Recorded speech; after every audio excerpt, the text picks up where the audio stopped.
Il mio intervento è abbastanza differente, anche la richiesta che è stata fatta nel momento formativo di Federico Gorio. Io ho titolato il mio intervento, come ricordo di Federico Gorio, il mio maestro, e prendo la mossa da una considerazione che è apparentemente esterna a questo tema che tratterò. Non cerco di trovare il valore di un maestro con la M maiuscola, che pure è stato, ma quello dell'accompagnamento che il buon maestro, quello con la lettera minuscola, fa per la crescita dei suoi allievi. E questo perché? Per una cosa strana, perché in questo periodo mi sono occupato di che cosa succede alle mie nipoti e ho visto che i maestri sono la cosa più importante che a un certo punto queste hanno, anzi le maestre. Bambini piccoli si affidano nelle mani dei maestri. Il maestro infatti è il vero primo contatto che ha un bambino fuori dalla famiglia. La scuola lo comincia a far vivere in un ambiente esterno alla casa. Se è bravo, il maestro riceve dall'allievo un'adesione totale, che si basa sulla fiducia che ha questi di avere accanto una persona che comprende prima di tutto l'ansia che c'è in lui, di conoscere il mondo che lo circonda, di capire via via senza veli le ragioni del bene e del male, il senso dei comportamenti degli altri, il valore del sapere dei suoi limiti. Appunto questo l'ho appreso attraverso le mie nipoti, quando ho capito che le maestre non si ponevano come soggetti padroni dei bambini, ma erano semplicemente degli accompagnatori o delle accompagnatrici che ne curavano la loro crescita. Credo che questo sia stato il compito didattico e formativo di Federico Gorio per tutti noi giovani e meno giovani e anche per gli allievi che poi sono venuti fuori. Lui accompagnava la crescita senza voler essere né un barone né un padrone della nostra mentalità. Il discorso di libertà e rigore, così apparentemente contraddittorio che contraddistingue questo, ha proprio questo profondo significato, quello di proporre a noi un rigore per quanto riguarda le soluzioni che si danno, ma una libertà per quanto riguarda la scelta di come operare. Tant'è vero che ripensando proprio in questi giorni a tutta la schiera di allievi, fra i quali appunto annovero credo anche te, Elio, non ci sia stata un'omogeneità di risultati. Se qui facessimo un seminario fra tutti noi, probabilmente vedremmo che dalle stesse radici sono emerse figure diverse politicamente, culturalmente, intellettualmente differenti come prospettive, anche come modi di vita. E questo non significa che non nascesse dalla stessa radice, dalla stessa matrice, ma significa che questo modo di comportarsi non omogeneizzava noi, ma ci lasciava ancora più liberi, chiedendoci semplicemente una cosa, quella di apprezzare il rigore del lavoro, il rigore del pensiero e il rigore del comportamento che probabilmente non erano neanche dati da un'unica etica comportamentale, ma da più posizioni diffuse che lui accettava, introitava, criticava, ironizzava se era del caso, ma che comunque faceva parte della sua vita. Nei primi anni 60 Gorio, che fino allora era un assistente ordinario della cattedra di tecnica urbanistica di Cesare Valle, come aveva richiamato Elio, fu affidato il corso di urbanistica terza destinato agli allievi trasporti della facoltà di ingegneria. Pensate, in un mondo in cui l'istituto si organizzava tutto interno al professor Nicolosi, e non solo psicologicamente, ma anche fisicamente, perché noi eravamo circondati dai disegni dello studio di Nicolosi che era lì ubicato nella nostra sede, a Gorio non veniva dato in quel momento una continuità di lavoro per quanto io fino a qui ho sentito appunto sull'architettura, ma veniva spostato nettamente in un campo, neanche quello dell'urbanistica edile, ma dell'urbanistica trasporti. C'è un mondo assolutamente eterogeneo che noi come soggetti ignoravamo. Tenete presente che la nostra formazione in quel periodo, non solo la tua Elio, ma la nostra, era formata proprio nella contrapposizione ai paradigmi della facoltà di ingegneria. Io incontrai Eddie Salzano che si era laureato qualche anno prima e dissi guarda io ho il problema di macchine, non so come cominciarlo. Tirò fuori il libretto e mi fece vedere che era stato bocciato 3 volte in macchine, era il suo punto d'orgoglio, cioè l'antitesi della tecnica per riuscire a sopravvivere in un mondo che appunto su questo diventava addirittura parossistica. Beh, a Gorio fu dato proprio il corso di urbanistica trasporti. Allora lui ci invitò a lavorare un gruppo di giovani neolaureati o poco più, attenti ai problemi della città e del progetto. Ci eravamo laureati con lui oppure eravamo stati vicino a lui in quegli anni. Lo fece aprendo, forse inconsciamente, ma non tanto, una linea di ricerca didattica che avrebbe dato molti frutti negli anni successivi ed aperto ad una dimensione culturale inedita, quantomeno nel panorama culturale italiano. Se voi pensate all'organizzazione e alla formazione dei politecnici e l'antitesi che già allora si vedeva fra le scuole di Milano e la scuola di Roma, fra la scuola di Napoli e le altre, dove c'erano i chiodi e i bottoni da una parte e dall'altra avevamo Giovannoni, vi rendete conto che la formazione urbanistica e la formazione stessa architettonica era molto eterogenea nel paese e addirittura contrapposta fra posizioni culturali assolutamente differenti.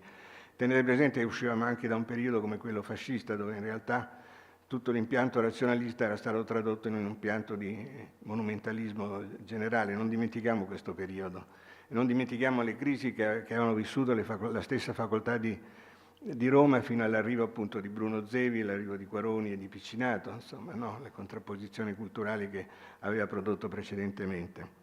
E anche una frammentazione culturale che, devo dire, è rimasta fino agli anni più recenti da questo punto di vista. Ci fu da subito da noi comunque, che vi partecipammo come assistenti volontari, pensate, eravamo tutti esterni, assistenti volontari, o in attesa di nomina come assistenti volontari, quindi non c'era un problema di carrierismo, c'era un problema di volontà culturale di aderire a un disegno. La sensazione di un'avventura culturale ricca di emozioni e suggestioni culturali, un'avventura non definita però nei riflessi che avrebbe potuto avere sul piano carrieristico, appunto come accennavo, di cui peraltro eravamo ancora del tutto ignoranti e poco interessati. Non c'era in Gorio la voglia di un ruolo cattedratico, però ci accorgemmo, ma l'aspirazione a creare un luogo dove elaborare e collaborare. Nella stanza che gli era stata assegnata nella periferia dell'Istituto di Architettura Urbanistica, aveva escluso la solita scrivania. Chi ha frequentato questa, noi non avevamo una scrivania. Si era limitata, che avrebbe caratterizzato il suo ruolo di titolare di un insegnamento, l'orgoglio di una persona che arriva ad avere un insegnamento. Si era limitato a realizzare l'arredamento con una serie di tavolini, veri e propri banchi con legno di abete naturale, che per schematizzare senza equivoci il tipo di un lavoro che avremmo dovuto fare assieme senza apparenti gerarchie. Tenete presente che anche in questo progetto io scoprì qualche cosa che qui ho sentito ripetere molte volte. Lui mi diede, Ghigo, dei disegni dove sostanzialmente c'era da realizzare questi tavolini, ma lui quello che aveva fatto era il disegno dell'incrocio fra i vari pezzi, cioè i montanti, il tavolo, eccetera. Tutto il resto non sussisteva. Me lo diede da eseguire, naturalmente non era eseguibile una cosa di questo genere. Io ricorsi allora a mia moglie, allora eravamo fidanzati, e gli dissi: guarda, fallo tu che hai più pratica di me in queste cose, perché io non saprei come muovermi in questo ginepraio di viti che lui ha previsto. Però uscì una cosa interessante, che era quella appunto di questi banchi. Si sottolineava così il valore simbolico della scuola, dove l'importante per tutti, non solo per gli allievi, è apprendere. Anche la scuola è da considerare con la lettera minuscola in quel caso, non tanto la scuola, quella aulica a cui siamo abituati. Avevamo però una vista bellissima sul Colosseo, il Colle Oppio implicitamente sulla Domus Aurea, San Pietro in Vincoli, dall'altro lato aiutava a immergersi nella storia della città. Ciò ci riempiva di orgoglio nella nostra povertà generalizzata. Ci sentivamo contenti anche di stare in periferia, ma vedevamo. Urbanistica Terza era un corso inedito, ho detto, nel panorama formativo e culturale delle università italiane e delle facoltà di ingegneria in particolare. Non si trattava di proseguire il percorso tradizionale che legava strettamente tra loro architettura e città attraverso il progetto. Da qui anche il riferimento anche a una storia di questa facoltà che andrebbe rivisto, quello del rapporto originario con Gustavo Giovannoni, che era appunto venuto come professore di composizione e poi passò come professore di restauro nelle facoltà di architettura e mai come professore di urbanistica, pur essendo un grosso urbanista romano che disse cose importanti e mediò appunto tutto il fascino del razionalismo in pectore, insomma. Lui, come Chiodi, lo chiamava il signor Le Corbusier, perché a un certo punto c'era un distacco formale di entrambi da questa situazione che cominciava a imperare in Europa.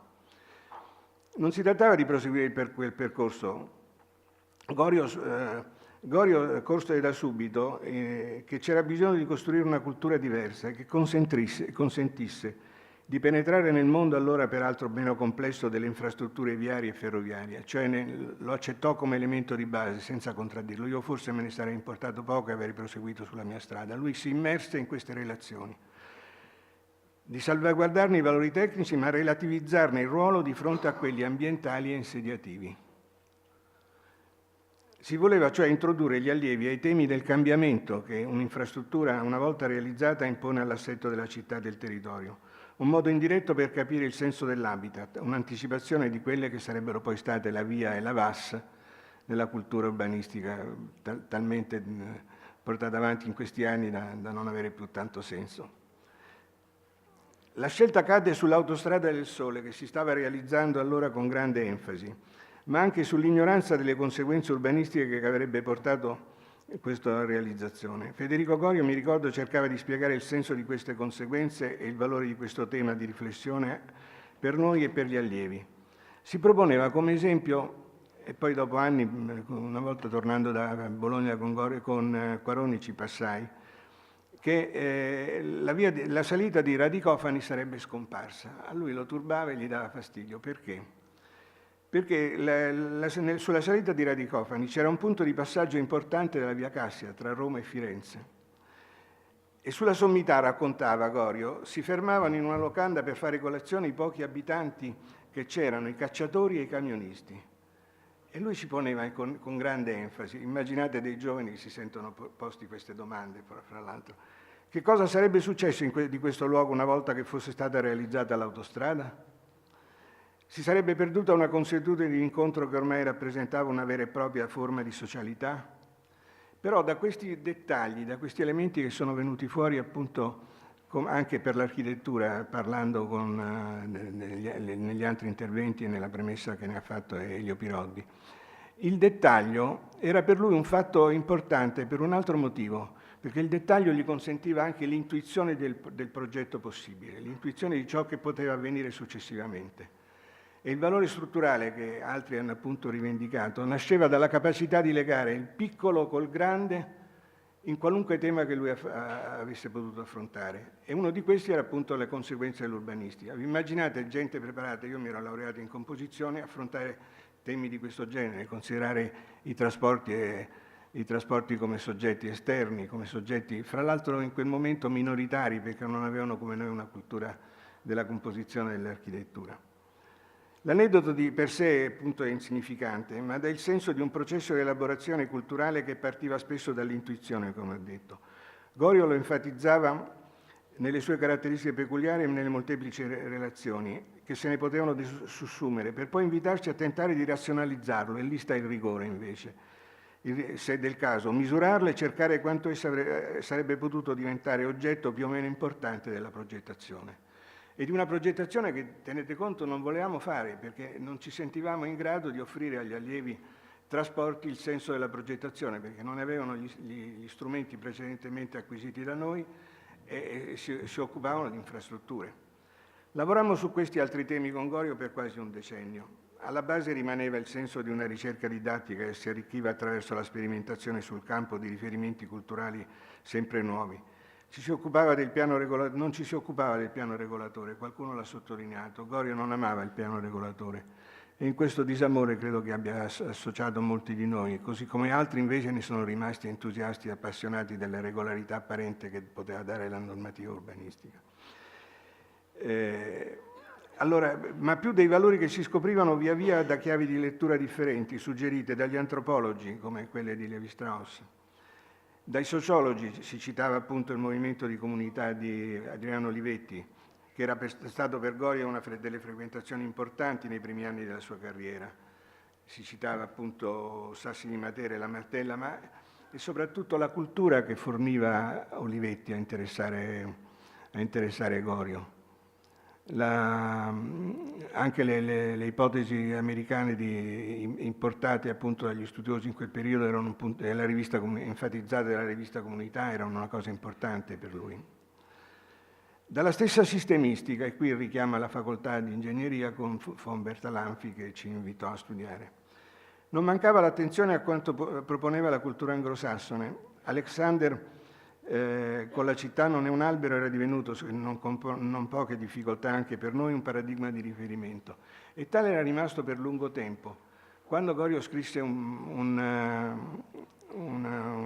quaderno fatto in margine a un concorso universitario che doveva fare, dal titolo Progetto e contesto, e io portai al professor Mandolesi le bozze. Già, Gorio è sempre lo stesso, mi disse. Prima progetta e poi contesta.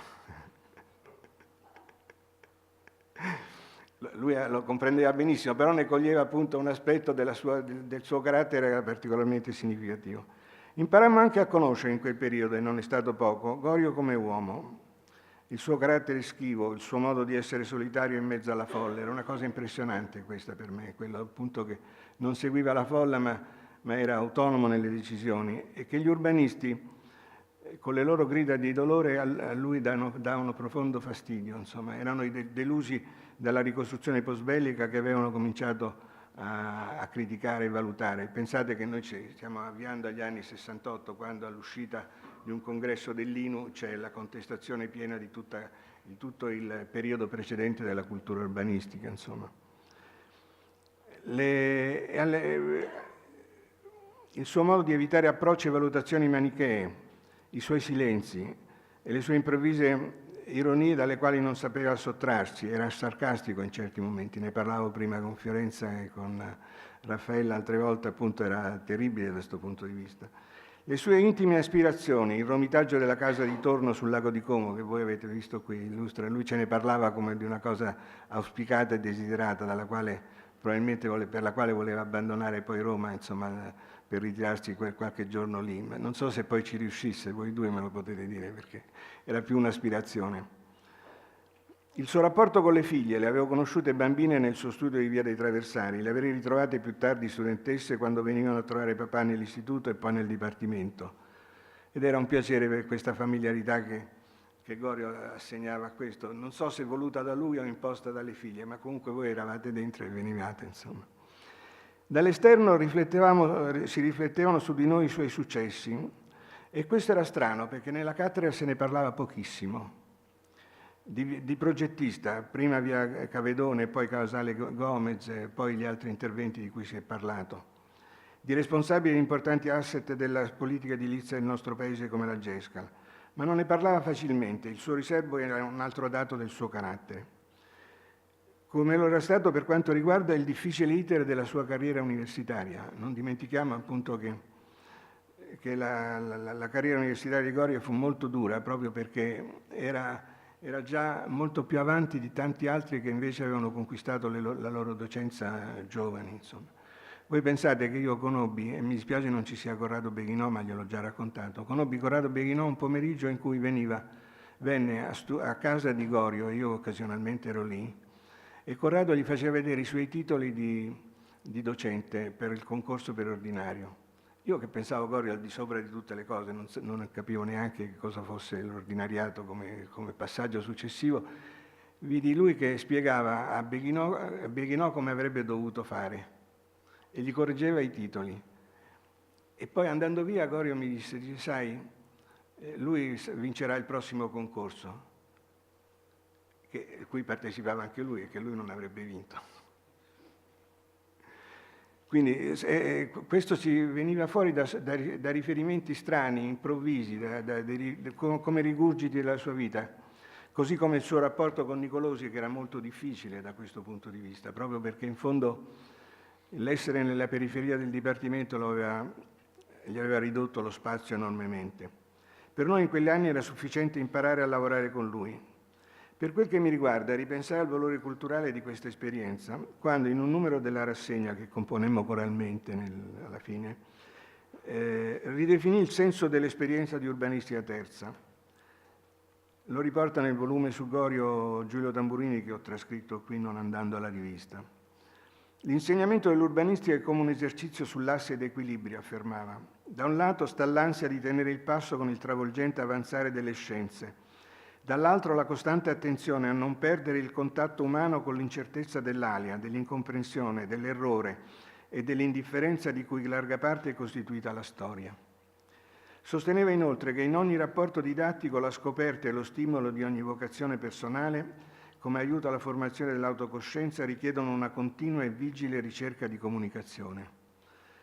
Comunicazione che si può ottenere a due sole condizioni: il superamento delle barriere convenzionali e gerarchiche e l'eliminazione del distacco che si produce attraverso l'uso esclusivo di un discorso scientifico e tecnologico di presunta assoluta validità obiettiva. Era stato il suo modo di reinterpretare e non negare in una facoltà di ingegneria il suo rapporto fra progetto e contesto. All'inizio degli anni 70 molte cose cambiarono. La tranquilla vita della cattedra di urbanistica terza fu travolta da molti avvenimenti. Gorio diventò professore ordinario e fu chiamato all'Università dell'Aquila. Noi, ancora assistenti volontari, ma ormai più maturi e preparati, ci potevamo considerare uomini fatti. Eravamo in grado di muoverci con maggiore autonomia e verso orizzonti inediti. Se all'inizio ciò mi fece paura, era una sorta di paura di volare come quella di Erika Jong nel suo romanzo, poi compresi che il cambiamento avrebbe coinvolto positivamente tutti noi.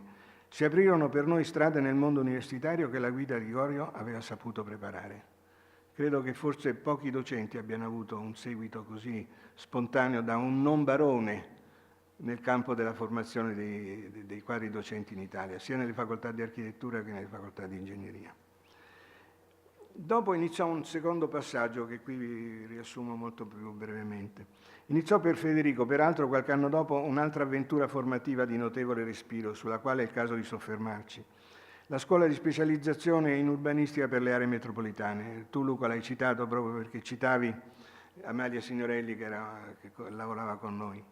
L'avevano promossa anticipando tempi che ancora oggi non sembrano maturi.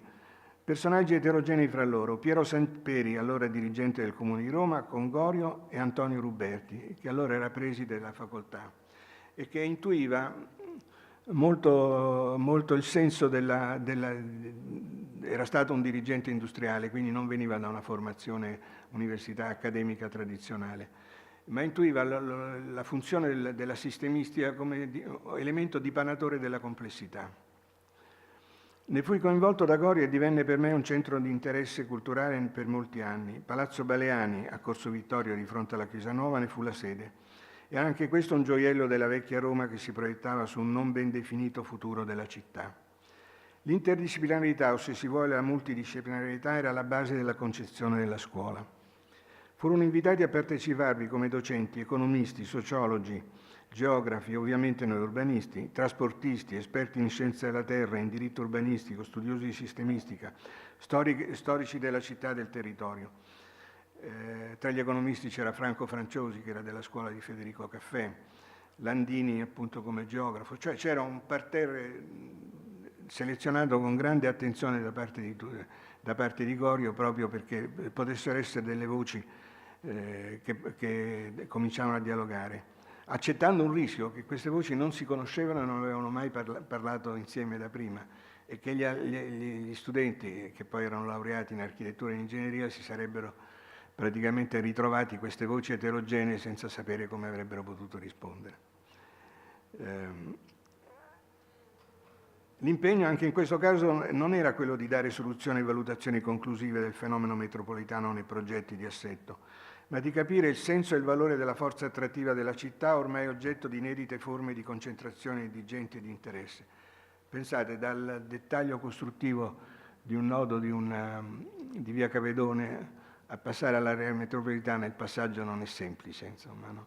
E bisogna ancorarlo a degli elementi effettivi, che sono il luogo, la città, la dimensione dell'uomo che c'è là dentro, e non tanto far cadere questo, come sta avvenendo ancora oggi, la dimensione di una città metropolitana dalla dimensione demografica e dall'organizzazione insediativa di relazioni che non sono corporee, insomma, no? Roma stava vivendo una stagione singolare, riscopriva i valori della sua storia, un ruolo politico direzionale che sembrava proiettarla verso un futuro molto articolato. Era il tempo della Tiburtina Valley, quando a un certo punto c'era questo binomio tra asse politico e asse industriale che l'IRI cercava di conformare su Roma. Ma evidenziava non pochi mali, come l'abusivismo e la difficile attuazione del PRG del 62-65, espressione dell'inedita composizione sociale della popolazione. La dimensione metropolitana si poneva da una parte come aspirazione di alcuni Dall'altra era considerata con molto scetticismo. Chi non ricorda Roma e il deserto del Lazio di Quaroni, oppure la stessa Roma da capitale a periferia di Ferrarotti. Cioè c'era un dibattito che non si concludeva. Per molti l'area metropolitana di Roma coincideva col comune di Roma, per altri diventava un soggetto regionale da riarticolare. E Gorio esprimeva una sua diffidenza verso le indicazioni che erano emerse in quegli anni, in cui si pensava appunto che assi trasversali a nord e a sud avrebbero potuto far superare questo accentramento su Roma. Gorio sosteneva appunto che l'accentramento su Roma non è dato né dagli assi ma dalla vita di una società e dall'essere Roma frutto di una storia talmente forte e intensa che non bastava un asse a nord e un asse a sud dal punto di vista viario per trasformarne la sua dimensione, e che l'area metropolitana da circoscrivere, così come potrebbe avvenire nell'apparenza, non era una cosa possibile fare, ma si doveva pensare a quale struttura nel tempo si sarebbe riproposta e continuamente variabile di questo territorio che si amplificava e che poi produceva appunto cose diverse e inedite precedentemente. Dall'altra ancora sembrava di aver trovato una risposta nelle proiezioni territoriali del progetto 80, in cui si era azzerato tutto questo carattere delle aree metropolitane dal punto di vista di luoghi di vita per diventarli luoghi di accumulazione, di produzione e di dimensione potenziale di una società che si proiettava per gli anni 2000. Scoprire le caratteristiche di questa dimensione e il valore attrattivo di Roma e cogliere quale contenitore non solo demografico di popolazione fu al centro della riflessione della scuola. La scuola ebbe un avvio felice, addirittura imprevisto. Molti gli allievi, specialmente architetti, consistente la partecipazione dei docenti alla sua preparazione. C'era una domanda di offerta didattica integrata a cui l'Università Romana non aveva ancora saputo rispondere. E questa fu una contingenza appunto che porterà poi dopo noi a organizzare un dipartimento unico con architettura proprio sul settore urbanistico. Esperienza della quale non parlo, ma che non fu molto felice per Gorio, ne diventò il direttore, però mentre per noi era per elezione un personaggio che anche se assente noi cercavamo di interpretare, quel momento un po' post-sessantottino della facoltà d'architettura impediva di vedere gerarchie che per noi erano assolutamente naturali. Ci volle però molta pazienza, 2 annualità di corso erano, tra lezioni, dibattiti e forme di partecipazione, diretta attraverso l'elaborazione degli allievi non solo certo facili da sostenere. Gorio seppe risolvere difficoltà con distacco, lasciando che si formassero nicchie di elaborazione anche molto differenziate tra loro, evitando però che le stesse si radicalizzassero, accettando gli abbandoni di quanti non riuscivano a integrarsi. Io credo che questa esperienza fu un'esperienza appunto nel quadro romano molto importante, lo è rimasta come ricordo. Dopo Gorio ne fu direttore Elio Piroldi e poi lo fui io finché non fummo costretti a sciogliere la scuola perché indicazioni credo di tipo normativo ci impedirono di proseguirla. Ma fu un luogo nel quale noi imparammo, almeno credo, a riversare ulteriormente ciò che non potevamo fare nella didattica ordinaria. E ci spinsero anche a pensare che la specializzazione dopo la laurea fosse meglio che non quella della divisione netta in specializzazione dal momento di inizio delle facoltà, dove invece occorre arrivare a una maggiore complessità di riferimenti e una maggiore capacità di apprensione da parte degli allievi e non di un distacco attraverso le specializzazioni. Pensate, la facoltà di ingegneria era arrivata a 17-18 specializzazioni, una che non comunicava con l'altra, quindi praticamente c'erano delle tecniche che si mutuavano in maniera assolutamente differente. Io avrei concluso, c'ho solo una considerazione da fare. Non sta a me pronunciare il termine maestro con la lettera maiuscola, ovviamente, né affermare che attorno a lui si formò una scuola, anche se esso fu pronunciato con la lettera maiuscola. Preferisco continuare a pensare a entrambi con la lettera minuscola, seguendo l'approccio volutamente understatement in cui Ghigo ci aveva abituato a lavorare ed apprendere. Lascio ad altri più giovani di me e quindi meno coinvolti emotivamente il compito di legarlo alla storia dell'urbanistica e dell'architettura italiana, a ripensare al legame ideale che lo legava a Giovannoni, mai sufficientemente approfondito perché in fondo Giovannoni nel contesto è stato poi ignorato da alcune posizioni degli anni 50-60 e solo ripescato successivamente. A riflettere con serietà e vigore al patrimonio che ci ha lasciato, alla molteplicità di situazioni e riflessioni che ci ha proposto, alle occasioni su cui si è misurato. Io vi ringrazio. Mentre invito Sandro Bianchi, devo anche ringraziare Pino Imbesi per per aver allargato il campo del discorso sul personaggio, al suo grande contributo alla interdisciplinarità della materia attraverso la creazione della scuola di specializzazione in area metropolitana, che è stato un contributo purtroppo alla fine conclusosi in modo piuttosto amaro, direi, ma dal punto di vista culturale molto molto importante. Allora, Alessandro Bianchi,